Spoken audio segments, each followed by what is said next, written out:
नमस्कार प्यारे दोस्तों, कॉस्ट अकाउंटिंग के कोर्स में आपका स्वागत है। आज जो सेक्शन है हमारी वो है कॉस्ट एनालिसिस, अर्थात कॉस्ट का विश्लेषण करना। उसमें जो फर्स्ट कंसेप्ट है एलिमेंट्स ऑफ कॉस्ट। देखिए, एलिमेंट्स होते हैं हिस्से। जैसे ये नेचर है, उसमें 5 हिस्से हैं: मिट्टी, पानी, अग्नि, जल, वायु। ऐसे ही जो बिजनेस है हमारा, उसकी जो टोटल कॉस्ट है, ओके, तो उसके भी बहुत सारे हिस्से हैं। आज इन्हीं हिस्सों को, इन्हीं तत्वों को हम समझने की कोशिश करते हैं।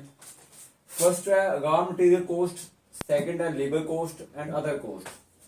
अगर किसी प्रोडक्ट की कॉस्ट निकाली जाए वो 3 हिस्सों में बांटी जाती है। वन इज रॉ मटेरियल, दूसरा है लेबर कॉस्ट, तीसरा है अदर कॉस्ट। अगर मैं रॉ मटेरियल कॉस्ट को डिवाइड करूं तो वो डायरेक्ट कॉस्ट, या इन सभी को अगर मैं डिवाइड करूं, raw material, labour cost, other cost, वो direct cost and indirect cost में बांटी जा सकती है। अब एक मिसाल देता हूं। मेरे हाथ में आप देख रहे हो एक रजिस्टर है। दिस इज ए प्रोडक्ट, एक स्टेशनरी जो मैन्युफैक्चरर है, प्रोडक्ट्स बनाए, वो ये रजिस्टर भी बनाता है।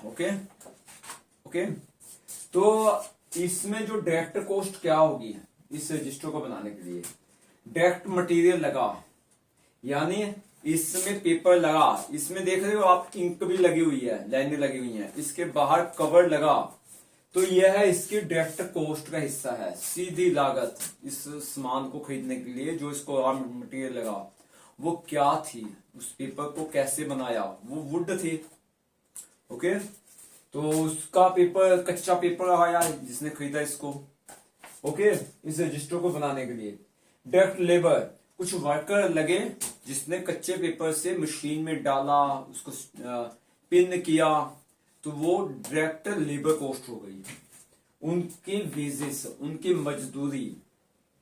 डायरेक्ट एक्सपेंसेस, यानी एक मशीन बनाई जिसमें ये रजिस्टर बनते हैं, ऐसी स्पेशल रजिस्टर जो स्टिच कर दे, ओके, सभी पेपर को सेटिंग कर दे, इसके अंदर लाइनें लगा दे, तो ऐसी मशीन का डेप्रिसिएशन और रिपेयर क्या होगा, वो डायरेक्ट एक्सपेंसेस होंगे।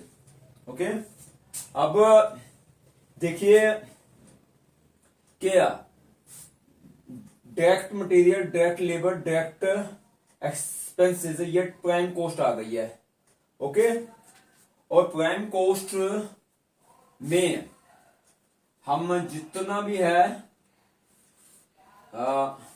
ये सारी चीजें यहां काट देता हूं। ये सारी चीजें अगर मैं डाल दूं, indirect material, indirect labour, indirect expenses, तो यह कौन सी कॉस्ट आ जाएगी? फैक्ट्री कॉस्ट या manufacturing cost. Manufacturing cost, okay, factory के अंदर काम हुआ। इनडायरेक्ट आप कहोगे मटेरियल क्या है? जो मशीन चलती है ना, उसमें लुब्रिकेंट लगता है, इंजन ऑयल लगता है, और बहुत सारे ऑयल लगते हैं, तो वो इनडायरेक्ट मटेरियल है जो हम अपने पास रखते हैं स्टोर में। इनडायरेक्ट लेबर, देखिए जो कर्मचारी काम नहीं करते क्योंकि वो 10th पास, +2 पास होते हैं, तो वो उनका ध्यान होता है कि मुझे यहाँ से लेबर मिले और यहाँ से 9-11 हो जाऊं, तो वो बंक मारना, एक दूसरे से बातें करना, उनका प्रोडक्टिविटी में ढिल लगे, उनको उनका उद्देश्य बताएं कि आज तू लेबर है, कल तू सुपरवाइजर हो जाएगा, फिर तू सीनियर मैनेजर हो जाएगा, दिल लगा के काम कर। तो ये काम सुपरवाइजर का होता है, उसको निकाल मारना, उसको डायरेक्ट करना। फिर उसी फैक्ट्री में, फैक्ट्री का जो रेंट होता है वो इनडायरेक्ट एक्सपेंसेस में आ जाता है। उसकी जो बिजली खर्चा हुआ फैक्ट्री का, वो इसी में आ जाता है। अब ये सारी कॉस्ट फैक्ट्री कॉस्ट है, उसमें एडमिनिस्ट्रेशन कॉस्ट और मार्केटिंग और सेलिंग कॉस्ट पर निकाल के हम टोटल कॉस्ट निकालते हैं। अब कहोगे एडमिनिस्ट्रेशन कॉस्ट क्या है? देखिए, ये मैंने पंजाब नेशनल बैंक से एनुअल रिपोर्ट मंगवाई है।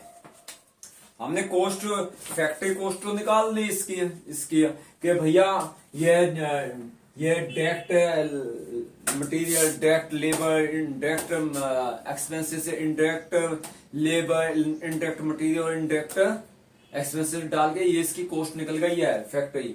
बट अभी एडमिनिस्ट्रेशन के खर्चे तो रहते हैं ना, जो फैक्ट्री के बाहर होती हैं। तो इन एनुअल रिपोर्ट्स को प्रिंट किया गया क्योंकि पैसा, इस रजिस्टर को बनाने का पैसा शेयर होल्डर का था।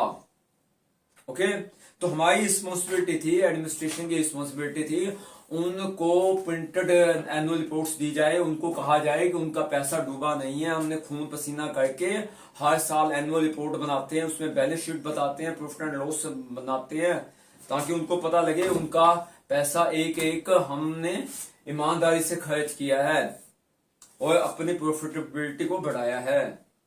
उन्होंने कोई जुआ नहीं खेला, ये एनुअल रिपोर्ट ये बताती है। तो ये एक कानूनी खर्चा है, एडमिनिस्ट्रेशन का खर्चा है। ओके, इसको प्रिंट करना, इसको बनाना। फिर सेलिंग एंड मार्केटिंग, इस रजिस्टर को सैंपल के रूप में दिया गया। इस रजिस्टर की एडवर्टाइजिंग हो सकता है कोई बॉलीवुड का एक्टर ने की हो सकता है कि कोई रीजनल एक्टर ने की हो सकता है यूट्यूब फेसबुक में कहीं इसकी एड दी गई हो।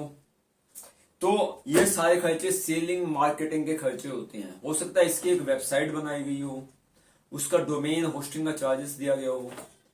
तो इस तरह से ये टोटल कॉस्ट बनती है। तो यह सारे इसके हिस्से हैं। तो कौन कौन से मेन हिस्से हैं? Prime cost, factory cost, administration cost and selling cost, और ये सब टोटल होकर टोटल कॉस्ट बनती है। ओके दोस्तों, आप सबका धन्यवाद इस लेक्चर को देखने के लिए। Thank you.